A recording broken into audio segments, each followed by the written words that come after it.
a um estilo de vida radical. Quando Jesus começou a falar a respeito disso, no Sermão do Monte.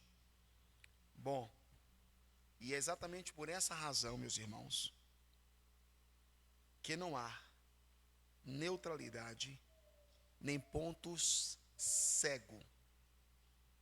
Ou você está de um lado, ou nós estamos de outro lado. O cristianismo é um chamado de Deus ao homem a viver um estilo de vida brutalmente radical. Vamos ler o texto. Entrai pela porta estreita. Vou repetir, 7, versículo 13 e 14. Gostaria que todos mantivessem suas Bíblias abertas. Entrai pela porta estreita, porque larga é a porta e espaçoso o caminho que conduz à perdição. E são muitos os que entram por ela. E estreita e apertada é a porta,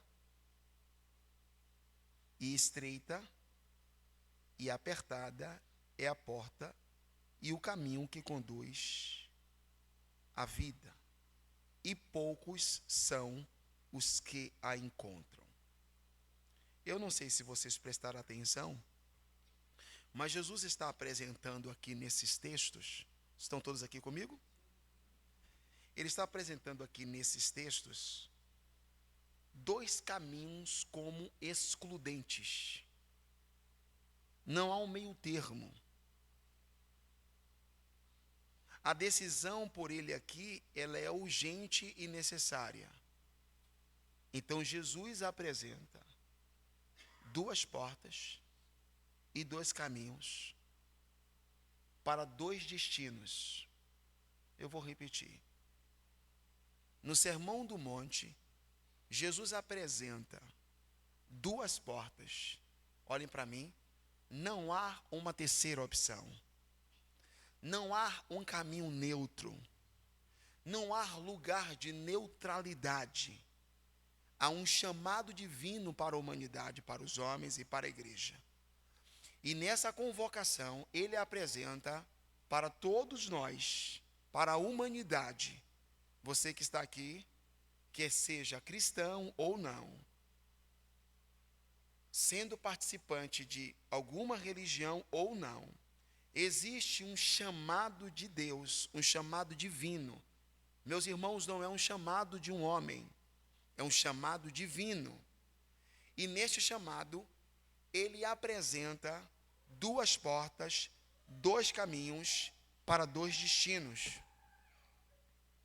Não há um lugar, volto a dizer, com muito temor, para neutralidade. Você não pode ser uma pessoa neutra a este chamado. Não há uma terceira opção. Não há um caminho excludente. Não há um meio termo. Não há um residir em cima do muro. Você precisa tomar uma decisão, e essa decisão, ela é urgente e necessária. Pastor, qual o contexto que Jesus fala a respeito desse texto? É o contexto do Sermão do Monte, é o sermão mais emblemático, é o primeiro sermão de Jesus.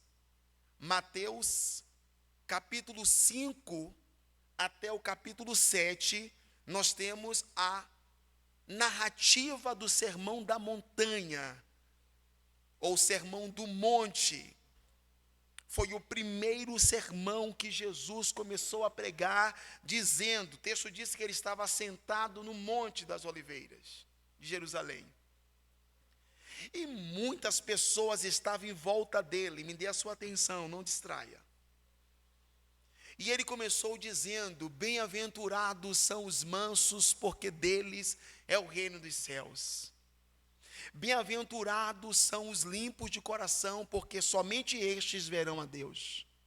Bem-aventurado sois vós quando fordes perseguidos e caluniados e disserem todo mal a respeito de vocês por causa do meu nome. Exultai-vos e alegrai-vos, porque grande é o vosso galardão.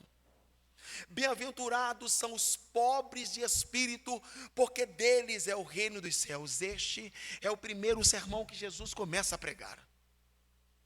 Arrependei-vos, porque é chegado a vocês o reino de Deus. E neste sermão, que é composto por pelo menos 2 capítulos, nós encontramos o Cristo, o Senhor Jesus, nos ensinando a respeito dos princípios do reino e a respeito da vida do reino. Neste sermão, meus irmãos, Jesus está falando sobre ética moral, espiritualidade e relacionamentos com o próximo. No Sermão do Monte, Jesus revela os valores do reino e ele está nos chamando a uma verdadeira justiça interior. Por quê? Porque esse é o contexto aonde a religião do farisaísmo predominava. E os fariseus viviam uma vida de aparência.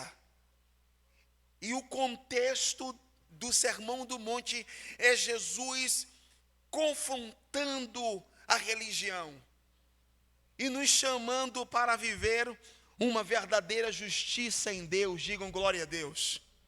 Esse é o contexto do capítulo 5 e o capítulo 6 deste sermão. O capítulo 7 é o texto que nós estamos em cima trabalhando nele nessa manhã para edificação, construção e o crescimento da nossa comunidade de fé. E no capítulo 7, Jesus começa esse sermão nos chamando a uma decisão, meus irmãos. Falando a respeito de 2 caminhos, de 2 portas e 2 destinos, e que você precisa fazer uma escolha. Ele fala de uma porta larga e de um caminho espaçoso, e que é o caminho e a porta mais apreciada pelo mundo e pelas pessoas. Essa porta larga e esse caminho espaçoso é representado no texto como um estilo de vida que segue os padrões deste mundo, os desejos da carne e a autossuficiência. É o caminho, infelizmente, meus irmãos, olhem para mim, sem exigências, que pressupõe conforto e facilidades. É o caminho que não há exigências e muito menos arrependimento ou comprometimento com Deus. A porta larga e o caminho espaçoso é o caminho mais fácil. Por isso que o Senhor disse: e por ela muitos entram, porque é o caminho mais fácil. Não há uma exigência e nenhum lugar para arrependimento e muito menos para compromisso com Deus. Mas existe uma consequência apontada pelo Cristo, pelo texto, quando Jesus disse que a consequência de trilhar um caminho como esse, uma porta como esta, vivendo os padrões de um mundo deliberadamente caído, de um mundo onde os padrões, os padrões bíblicos são relativizados, onde as pessoas dizem pela sua autossuficiência que elas fazem o que elas querem das suas próprias vidas. Este caminho existe, infelizmente, uma consequência drástica, e eu quero advertir a todos vocês nessa manhã. Quero chamar a atenção de todos os irmãos e amigos que estão aqui presentes, que a consequência em viver em uma porta larga, em um caminho espaçoso, é a perdição e a condenação eterna, é a separação definitiva de Deus. E essa é a razão pela qual Jesus está nos alertando que esse caminho, embora o mais procurado, nos levará à condenação.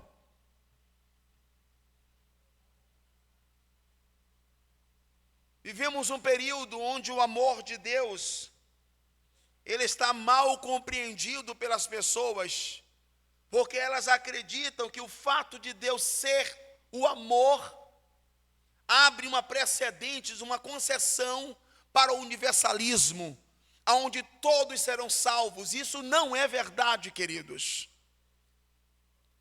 Os atributos de Deus não param somente no amor. Ele convida e convoca as pessoas a tomarem uma decisão, e nós somos responsáveis pelas consequências das decisões pelas quais nós tomamos. Os que estão aqui comigo digam amém, Jesus. Os textos em seguir diz: muitos são os que entram por ela. E isso mostra, meus irmãos, que a maioria das pessoas tende a seguir o caminho mais fácil, o que exige, Adilson, menos esforço espiritual. Estão todos aqui? Digam amém. Levante a sua cabeça e olhe para mim, para eu ter certeza que você está acordado. Isso mostra que a maioria das pessoas, elas querem o caminho mais fácil, o que não exige absolutamente nada. Agora me escutem. O quanto foi exigido de Jesus? O quanto ele se entregou em sacrifício por nós? E o mínimo que ele exige de nós não se compara ao sacrifício que ele pagou por nós. Eu acho que o ponto de partida para uma perfeita compreensão a respeito das Escrituras Sagradas e do Evangelho de Deus, meus irmãos, é entender de maneira mais assertiva a respeito do amor de Deus. O amor de Deus não está ligado ao que nós sentimos uns pelos outros. Porque quando você ainda era pecador, Deus amou você.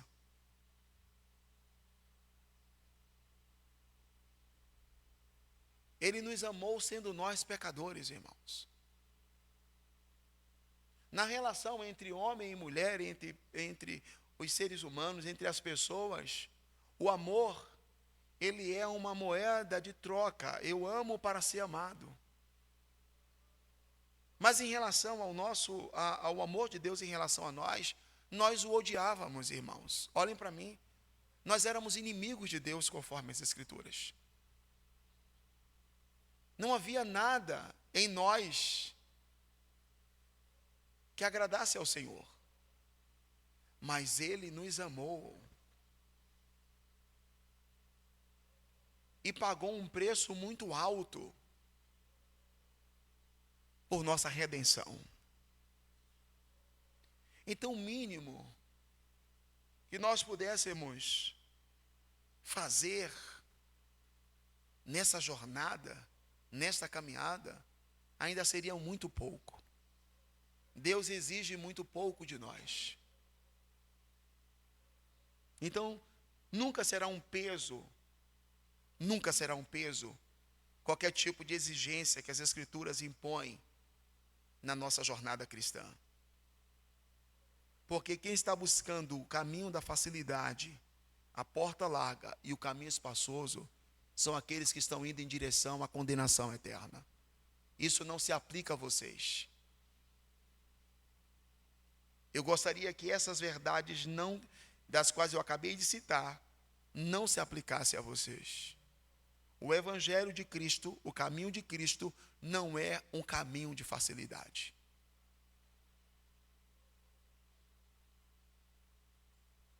A porta estreita e o caminho apertado aponta ou simboliza o acesso ao reino de Deus por meio de Jesus Cristo. Alguém lembra aqui do capítulo 10, versículo 9 do Evangelho de João, quando Jesus disse assim: eu sou a porta. Diga amém. Mas ele não disse que seria a porta da felicidade ou das facilidades. Olhem, meus irmãos, O evangelho não é um caminho da facilidade. O evangelho não é o caminho do seu bem-estar. Eu sinto muito em reforçar essa verdade no púlpito da nossa igreja. O evangelho não é o caminho para você se sentir bem. O evangelho não é Disneylândia, meus irmãos. Todo mês nós fazemos questão de relembrar de maneira mais assertiva no culto da ceia o sofrimento que Jesus Cristo sofreu, enfrentou, a forma como foi pisado, claro que isso faz parte da nossa vida, presta atenção, a obra de Cristo na cruz faz parte da nossa vida, mas eu me referi à ceia porque é o momento aonde a igreja, em um único sentimento, para fazer uma análise mais assertiva a respeito desta obra. E o que é que nós observamos? Uma facilidade oferecida por Deus para que Cristo nos salvasse? De forma alguma. O caminho foi tão doloroso, tão traumático, tão pesado para a nossa salvação, que no jardim do Getsemane, a aflição que dominava o coração do Cristo, de Jesus homem, foi tão brutal que as suas glândulas sudoríparas, em detrimento de expelir suor, a tensão foi tão grande que ela começou a brotar sangue. E na sua oração, Jesus disse: Senhor, olhem para cá. A maneira para salvar a humanidade não poderia ser de outra forma? O Senhor não poderia mudar esse cálice?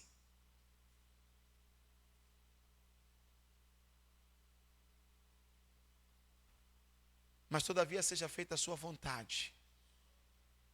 Amém ou não amém? Então foi um caminho doloroso. Não existe coroa de glória sem a via dolorosa. A nossa salvação ela é de graça, irmãos. Não se faz necessário, nós não encontramos nenhum respaldo na Bíblia para nenhum tipo de sacrifício para se obter salvação, senão arrependimento e fé. Foi a pauta da semana passada. Mas nesta jornada, nesta caminhada, olhem todos e escutem, é uma jornada dolorosa. Por quê? Porque ela vai na contracultura do mundo. E essa jornada, as implicações dessa jornada, vai contra a nossa natureza, como foi dito aqui. A nossa natureza pecaminosa. Ela é confrontante. Por isso, é uma jornada difícil. Jesus define a sua jornada como crente como uma porta estreita e como um caminho apertado. Repete comigo: porta estreita e caminho apertado. A jornada cristã, se você não está vivendo isso, você não está vivendo o evangelho. Se as coisas estão tudo muito fácil, você precisa refazer a rota, abrir as escrituras, buscar a iluminação de Deus para compreender melhor a palavra de Deus. O caminho é apertado e a porta é estreita.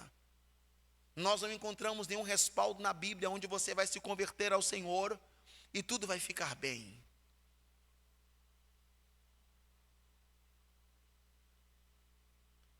Essa porta, ela simboliza acesso ao reino de Deus. E Jesus disse, João 10:9, eu sou a porta. Quem entrar por mim será salvo. Diga amém.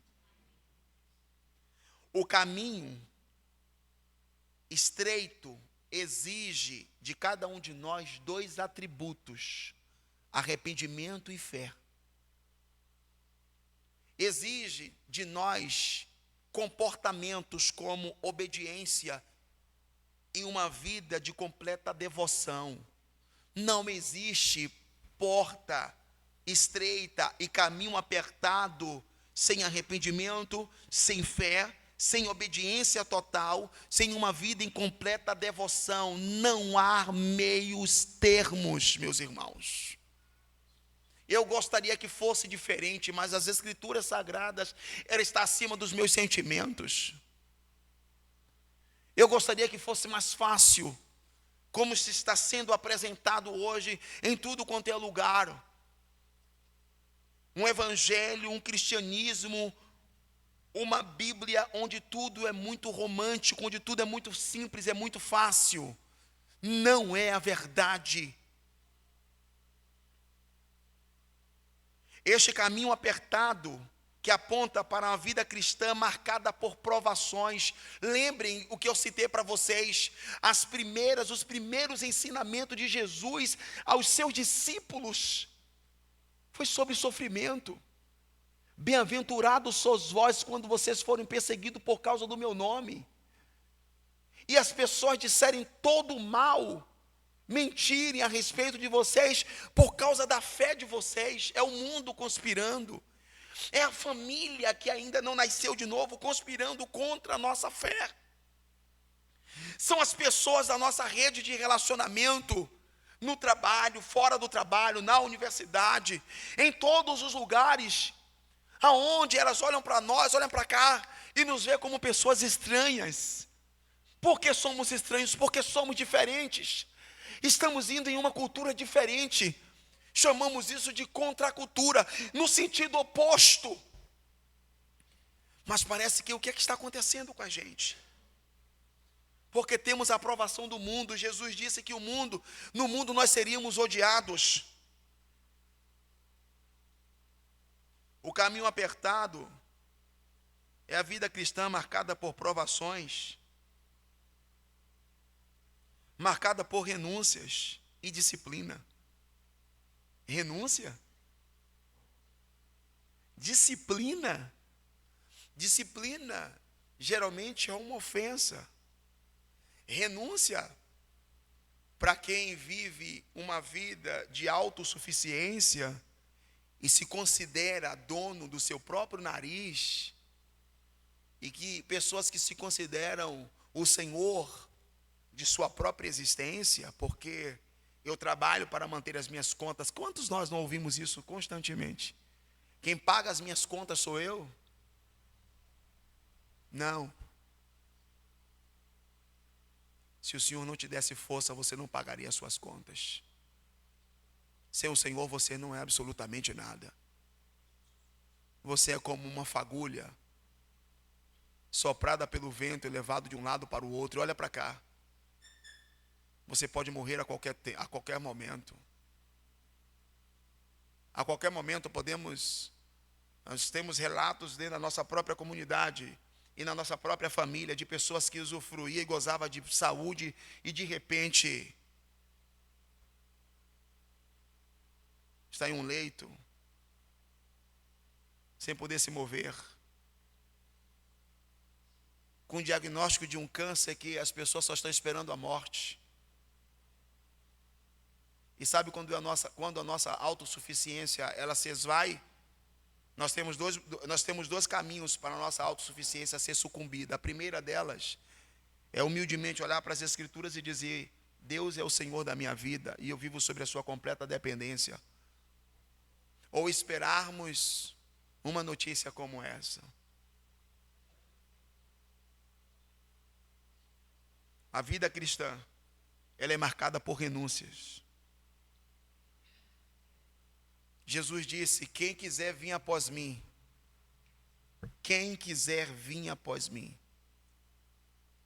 negue-se a si mesmo. Tomem a sua cruz e sigam-me. Desculpem. O Senhor não te chamou para ser parte de uma religião. Ele te chamou para ser parte de uma vida de autonegação, de negar-se a si mesmo. É doloroso isso. Ele te chama, nesse caminho apertado, para uma vida de disciplina, do qual todos nós somos participantes. os que somos nascidos de novo, o que experimentamos uma nova natureza, presta atenção aqui, por favor. O que experimentaram, para a glória de Deus, um novo nascimento, se submete a uma vida disciplinar. O crente, ele é disciplinado. A carta aos Hebreus, que foi o livro que nós falamos na semana passada, diz que, como filhos obedientes e não bastardos, nós somos, por natureza, entregues a um sentimento de disciplina. Então, a igreja de Cristo, a comunidade dos salvos, os crentes, a noiva do Senhor, os filhos de Deus, eles são disciplinados. Disciplinados quanto à sua vida de oração, disciplinados quanto à sua vida de leitura, disciplinados quanto à sua vida profissional, disciplinados quanto à sua vida moral. Nós vivemos as regras de fé que as Escrituras, a Bíblia é o nosso caminho, é o nosso norte. E não há espaço para relativismo.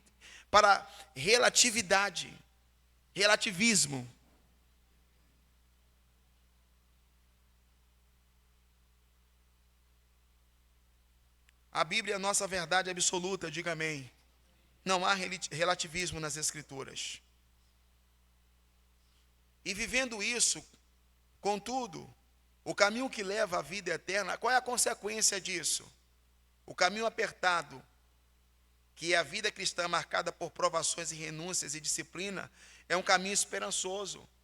Por isso que eu disse a vocês que o Evangelho não é a porta da esperança. Não é o caminho da facilidade. O Evangelho é a própria esperança. Mas nessa trilha, nessa jornada, será um caminho muito desafiador.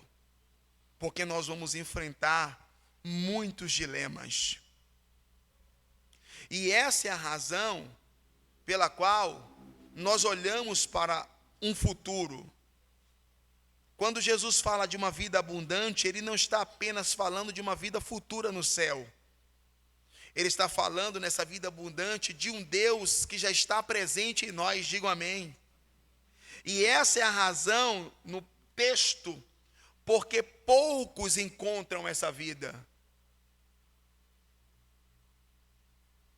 São muitas as pessoas das quais não querem viver, não optam em viver essa vida. Por quê? Porque isso destaca seguir a Cristo, exigir de nós esforço consciente. Lucas capítulo 13, versículo 24. Esforçai-vos. Abram a sua Bíblia, por favor. Lucas 13, 24. Esforçai-vos por entrar pela porta estreita. Lucas capítulo 13, eu quero verificar com vocês esse texto.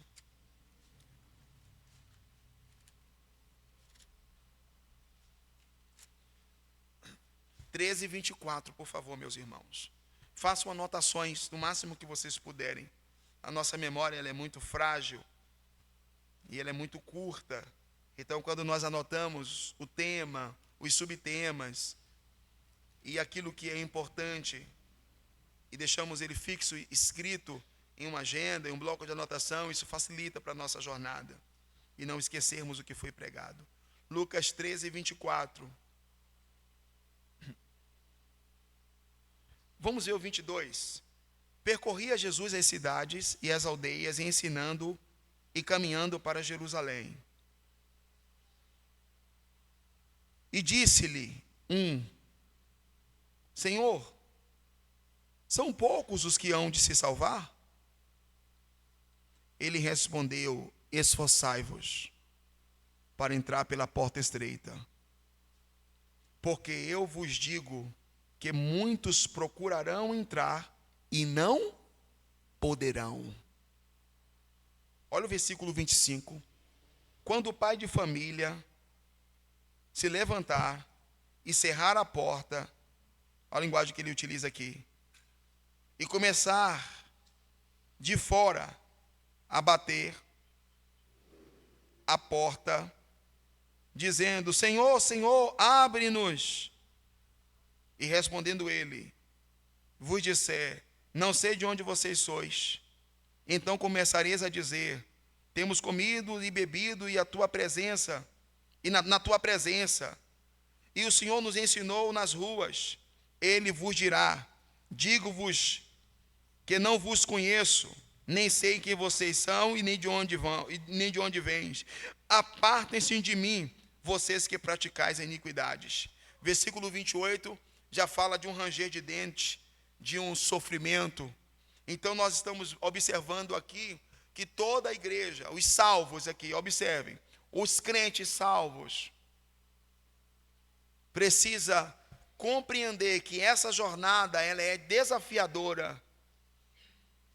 É uma jornada de um caminho extremamente apertado.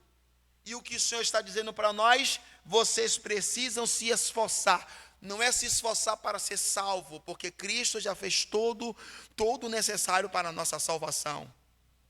Os salvos nessa jornada até a redenção final, que é a volta de Cristo, nessa jornada precisa entender que é uma jornada muito desafiadora e que requer muito esforço mesmo. Então, no momento que lhe falta força, você precisa entender que você precisa se esforçar. No momento que te falta ânimo, me lembro muito da música da menina, quando a luz se apagar, quando o mover passar, da Tamires Garcia. Então, haverá momentos que a situação vai ficar escura. Haverá momentos nessa jornada que nós estamos trilhando, nesse caminho apertado, que dessa porta estreita, a porta estreita e o caminho que é apertado, parece que o caminho é mais difícil do que entrar na porta. Haverá momentos de escuridão, haverá momentos de rejeição, haverá momento que as pessoas irão nos odiar, haverá momento que as pessoas vão abandonar você e virar as costas, haverá momento onde você será traída ou traído, como Jesus assim o foi. E nós precisamos, meus irmãos, estar em Cristo, para mesmo na mesa, com qualquer tipo de traição, ou com qualquer tipo de situação, você ter o Espírito de Deus para cear em paz. Diga amém. E a palavra do Senhor é: esforçai-vos nessa jornada. É claro que isso não é um esforço estritamente natural ou fácil, é uma escolha deliberada, sustentada pela graça de Deus. Diga amém. Deus nos dará graça e forças para caminharmos nessa jornada. Alguns dos nossos irmãos estavam vivendo um momento muito desafiador, de muita dor. Dor essa que estava provocando até trauma, dor traumática. O apóstolo Paulo, ele tinha um problema, ele tinha um espinho na carne, que ele mesmo chama de mensageiro de Satanás, colocado para esbofeteá-lo. Além de viver uma vida de tanta dor e tanto sofrimento, o apóstolo Paulo, que escreveu parte da literatura bíblica que está nas mãos de vocês, no Novo Testamento, 13 dos 27 livros que está na sua mão, foi um homem que sofreu perseguições, foi um homem que foi apedrejado, foi um homem que foi ultrajado, foi um homem que passou fome. Paulo ficou 14 dias sem comer, ele fez um jejum forçado porque não tinha alimento. Foi escorraçado, rejeitado pela própria igreja, desprezado e morto daquela forma traumática, como todos vocês sabem, decapitado, preso em uma masmorra, com muito frio, sem um irmão que ele discipulou. O camarada discipulou metade do mundo e foi abandonado pelos seus próprios irmãos. mas ele estava convicto que o caminho, a porta era estreita e o caminho apertado, diga amém. E a esperança estava viva dentro dele. Ele estava convicto que com todo esse sofrimento alguém o sustentava. Sabe por quê? Olhe para cá. No momento de mais dor, da dor mais profunda que ele sentiu, ele vai diante de Deus, que é a pessoa mais correta. Na hora da dor, você procurar. E ele diz: Senhor, tira de mim essa dor, esse sofrimento. E o Senhor disse para ele: a minha graça é suficiente. Então, escute-me, meus irmãos, escutem-me, meus irmãos. É com a graça de Deus que você será sustentado nessa jornada. É a mesma graça que capacita você para o trabalho diário. É a mesma graça que está sustentando você até aqui. Diga amém, Senhor. Então nós vivemos sobre essa completa dependência. E o meu aconselho e encorajamento para partir já para o caminho final do sermão. O meu conselho e encorajamento a todos os irmãos aqui presentes é que você encontre no Senhor forças para caminhar. E se você se perdeu nesse caminho, retorne ao caminho. É comum o cristão se perder. Não é comum ele permanecer perdido. Por isso que nos foi dado o nome de ovelhas, simbolicamente. E foi colocado um pastor, também um nome simbólico, porque o pastor será o orientador das ovelhas quando estiver perdidas. O guia. Porque as ovelhas, por mais que ela tenha na avicultura uma natureza coletiva, você não vê ovelha separada. Ovelhas, ela só anda em bando. Quando ela está segregada, aí entra o pastor com o cajado para trazê-la de volta. Diga amém, Senhor.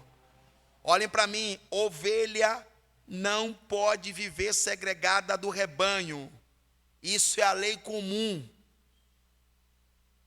E todos eles perseveravam no partir do pão, na comunhão, na oração, amém ou não amém?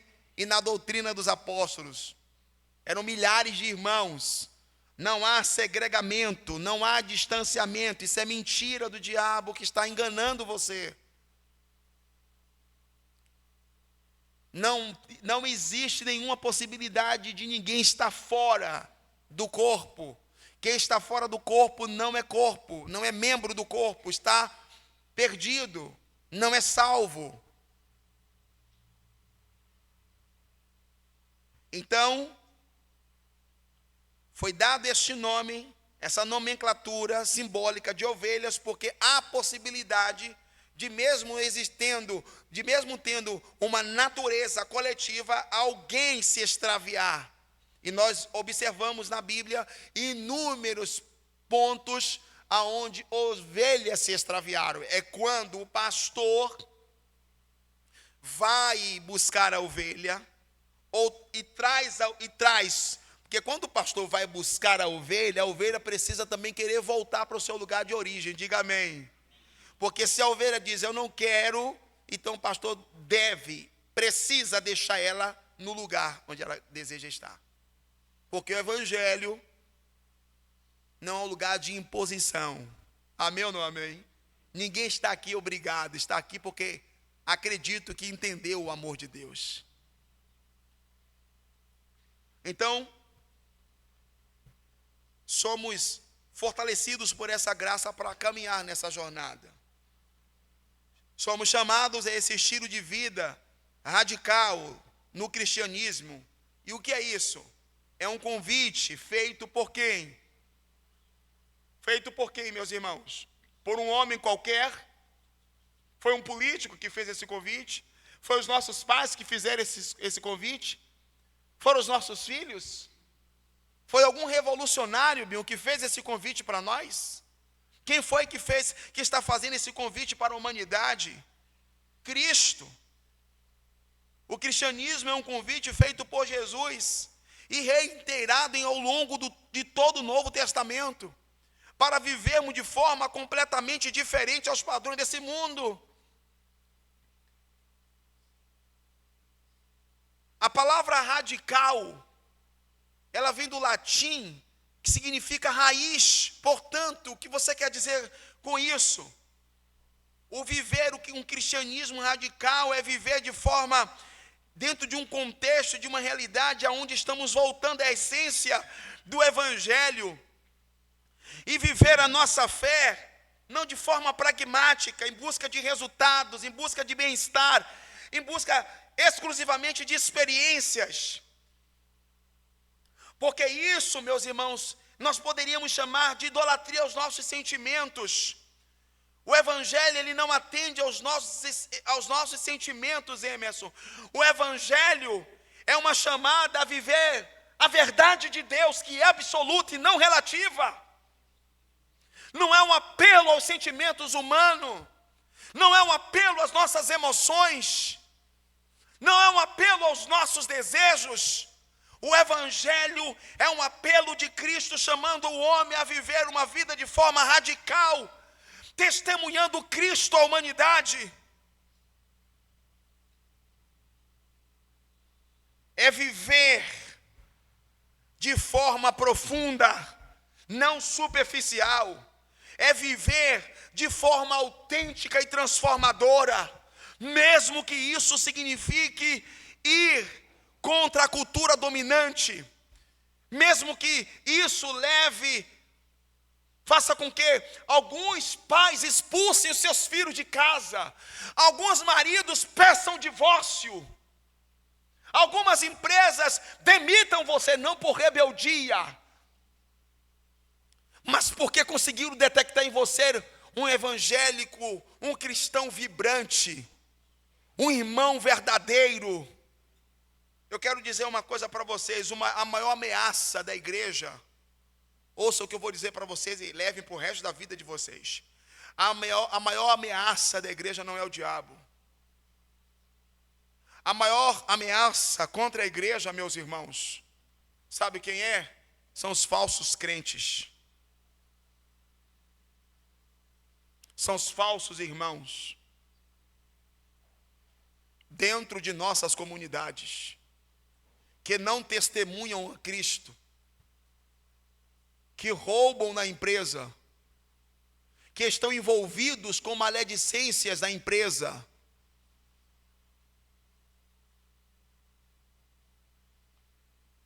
Vocês estão ouvindo aqui? A maior ameaça contra a igreja de Cristo são os falsos irmãos.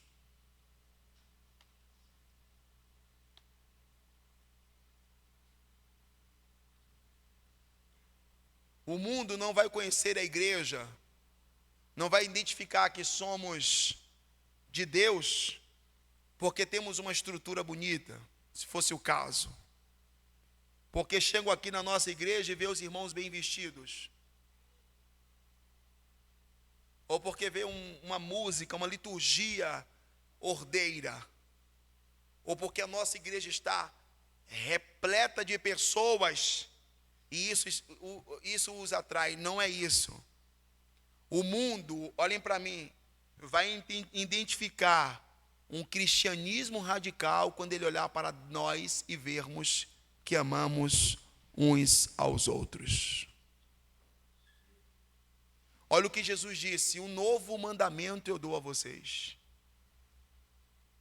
É o amor de Deus. Não é o amor que nós pensamos, é o amor de Deus em nós, que está exalando na comunidade, que faz eu olhar para Adilson e com todas as deficiências que nós temos, não é que ele tem, a gente tem essa mania, né?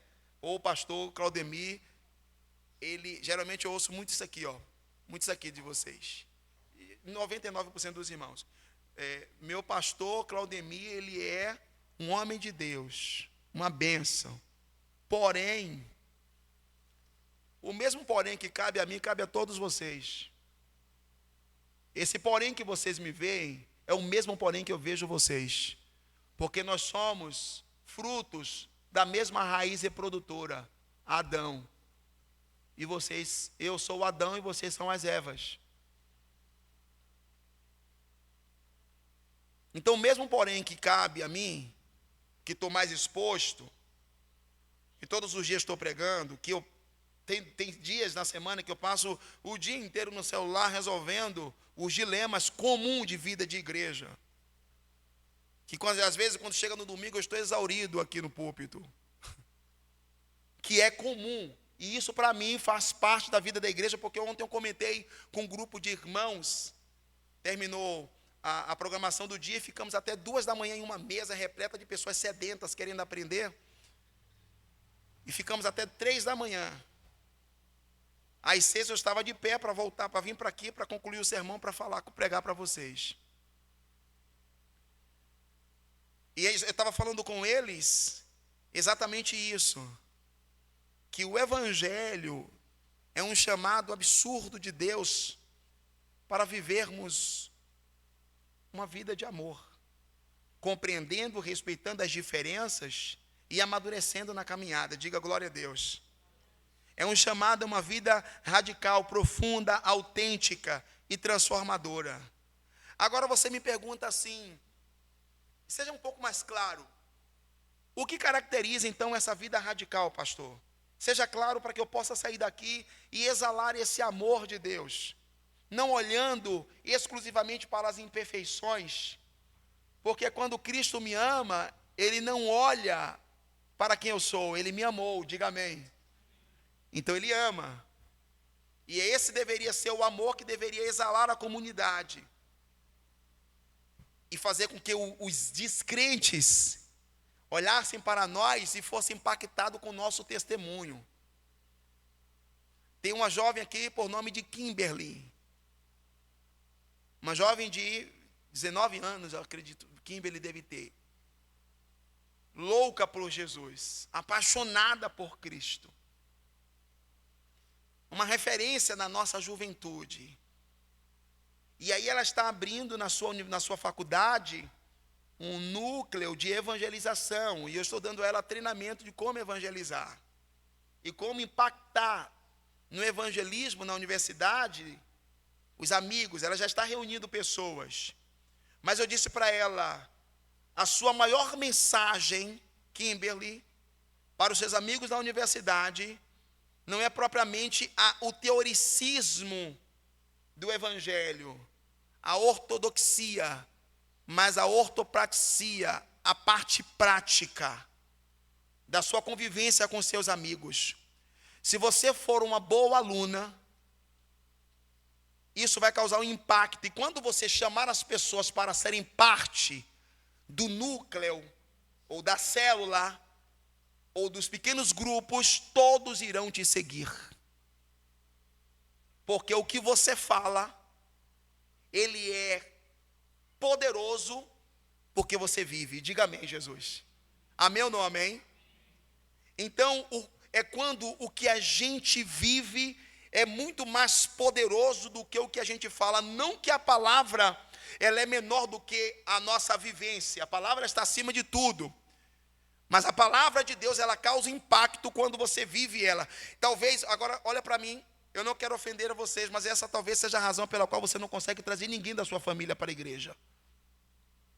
Porque você prega muito, mas na prática, dentro de casa, você não consegue evidenciar o que você prega. Talvez seja a razão pela qual você não fala nem de Jesus na sua empresa, não testemunha Cristo, porque você tem receio da sua reputação, do que você já produziu de mau exemplo, de mau testemunho na empresa, para um amigo.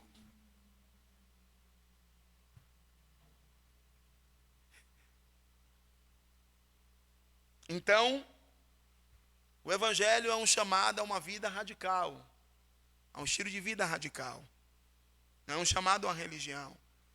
E como eu vou vencer isso, meu pastor? Primeira coisa, para refazer o caminho e sermos uma igreja que testemunha Cristo, porque a maior evangelização da igreja, ou um dos aspectos evangelísticos da igreja, é o testemunho que a igreja dá na sua sociedade. Está aqui a nossa vizinha aqui, levanta a mão aqui, vizinha. Ela mora aqui do lado. Desde quando nós começamos as reformas aqui, ela servia a gente com cafezinho, a gente orava por ela. Oramos pelo marido dela. Né, vizinha? Foi. Né, já não está mais entre nós, o esposo dela. E a família dela inteira, quando eu cheguei aqui, a filha não ia à igreja. Estão indo todos, né? A igreja, e ela está aqui congregando com a gente. É quando a igreja, os vizinhos da frente, há poucos dias ali, eu parei ali naquela empresa ali e preguei o evangelho inúmeras vezes para o proprietário daquela empresa, para os seus funcionários, e não tem 15 dias que eu entrei ali e orei por todo mundo. E parece que a esposa dele, encontrei ela aqui do lado, em lágrimas, coloquei a mão na cabeça e comecei a fazer um processo de exorcismo. Bom, a igreja precisa testemunhar nos seus arredores. Aqui na igreja, quando tem qualquer necessidade, eu digo, pode ir no vizinho ali e pedir, dizer que foi o pastor. Porque nós temos exemplos de solidariedade, de respeito, de apoio. Amém ou não amém? Pregamos e oramos para os vizinhos aqui do lado. E já evangelizamos a outra parte também. Então a igreja precisa causar impactos. Ainda que essas pessoas não venham congregar aqui conosco, como foi o caso de parte da família da nossa irmã, mas estão todas em Cristo e têm respeito. Amém ou não amém? E isso é o testemunho fiel da comunidade. Então, o que caracteriza, e eu finalizo, anotem isso, esse estilo de vida radical. Primeiro, anotem, ruptura com o mundo. Projeta, filho. Ruptura com o mundo. Já vou citar o texto, Romanos 12, 2.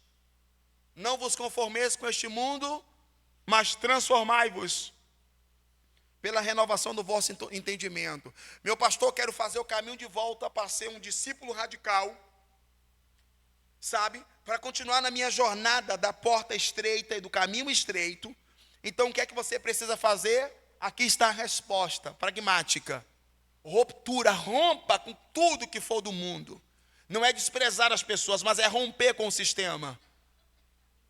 Seguir firme na contramão. Não se conformar com esse século. Ou seja, o cristão radical não se conforma com os valores da sociedade, mas que contradiz o evangelho. Olhem para mim, não tem meio termo. Homem é homem, mulher é mulher, casamento é um só, digo amém. Não existe aborto. Nós somos a favor da vida. E isso aqui não é uma agenda conservadora ou progressista, não tem nada a ver com isso. Vocês não me veem levantar bandeira política, nunca me viram aqui no púlpito. Isso são as escrituras. Uma ruptura completa. Talvez isso pode causar consequências inimagináveis.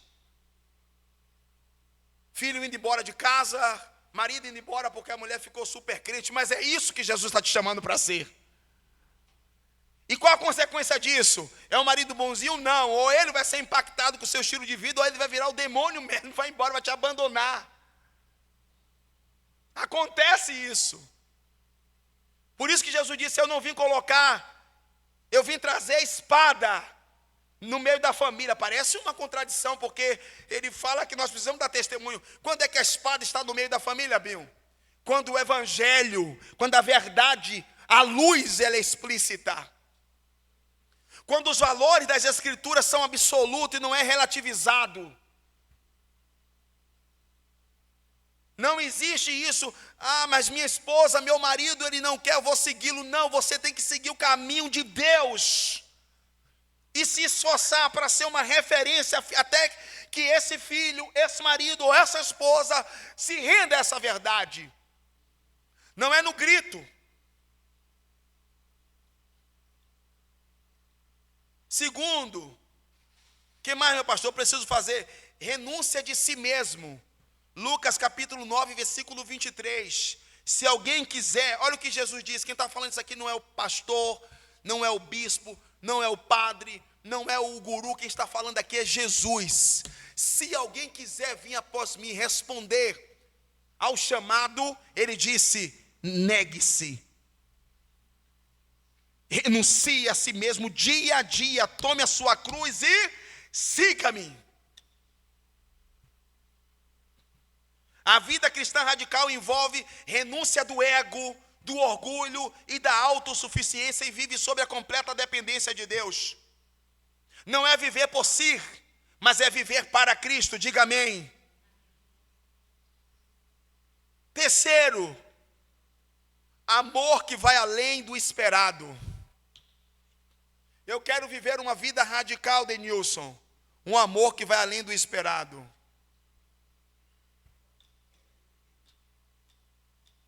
Alguém sabe me dizer o que é um amor além do esperado? Nós esperamos amor quando fazemos o bem. Olhe, a maneira que nós amamos ainda não é o suficiente. Sabe o que é um amor além do esperado? Mateus 5,44, amai os vossos inimigos. O amor que Deus espera de você não é que você somente ame quem te ama. Porque Jesus disse assim, olha, os fariseus também fazem isso, os gentios. O amor de Cristo, o amor além do esperado, é você amar quem persegue você, quem fala mal de você, quem senta na mesa com você e depois denigre a sua reputação, quem difama, quem calunia você. Além de fazer isso, amá-lo, você ainda o abençoa. E Jesus ainda ensinou algo mais brutal ainda. Ele disse, não amaldiçoe, sim abençoe os que vos amaldiçoam. É desafiador, meu irmão.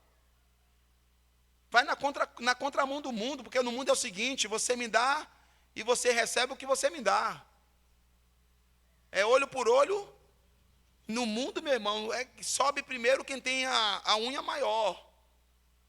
No evangelho, meu Deus do céu, é tomando burdoada na face direita e ainda com a cara de amor oferecendo à esquerda. O cara tomando o seu terno e você oferecendo a capa de dentro, ficando nu. Foi o que Jesus ensinou, meu irmão. O amor cristão não é condicional.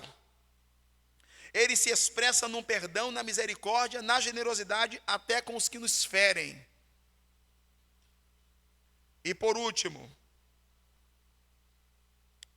a vida cristã radical, na porta estreita, tem uma vida frutífera. Agora abra a sua Bíblia e eu finalizo. João capítulo 15, versículo 5. Quero finalizar com um texto aberto na sua Bíblia. Por favor. Porque esse texto é o texto que vai definir a sua vida, as nossas vidas, viu, irmãos? João capítulo 15, versículo 5. Vamos ler o versículo 5 e vamos ler também o versículo 8. Eu sou a videira verdadeira e vocês sois os ramos. Quem está em mim? Eu estou em Jesus, Jesus está em mim. E eu neles, esse dá muito fruto. Prestem atenção, porque sem mim nada podereis fazer. Quem está em mim e eu nele, este dá muito fruto. Se alguém não estiver em mim, será lançado fora. Não tem um lugar para omissão aqui. Ou está ou não está. Ninguém está pela metade. Se alguém está em mim, esse dá muito fruto. Se não está, será lançado fora. E colhem e lançam no fogo e ardem. Olha o 7 agora. Se vocês estiverdes em mim, e as minhas palavras estiverdes em vocês, pedireis tudo o que quiserdes e vos será feito. Olha o poder da oração em conjugação com a palavra. A palavra precisa estar para termos as orações respondidas. Olha o texto. Versículo quanto agora? 8. Nisto é glorificado o meu Pai, porque nós vivemos para a glória de Deus. Que deis muito fruto, e assim sereis os meus discípulos. Queridos, o Filho de Deus, o discípulo de Cristo, este produz muito fruto. É fruto mesmo, no singular. Por que produz? Porque ele está em Cristo. É impossível alguém estar em Cristo e não produzir fruto. não ter uma vida frutífera. É impossível. O que define uma pessoa infrutífera, só tem uma palavra para definir isso. Ela não está em Cristo, e nem Cristo está nela, e nem muito menos a palavra. Não há lugar, comecei falando para vocês, que não existe lugar para neutralidade. Ou estamos caminhando em uma jornada apertada, ou estamos caminhando em uma jornada espaçosa. Amém ou não amém? Pois bem, viver o Evangelho não é como uma parte da vida, mas como Deus no centro da nossa vida. Conclusão, fiquem todos de pé. Mateus capítulo 7, versículo 13 ao 14, é um chamado claro e direto de Jesus à decisão espiritual. Ele não promete um caminho fácil, mas um caminho verdadeiro e vitorioso.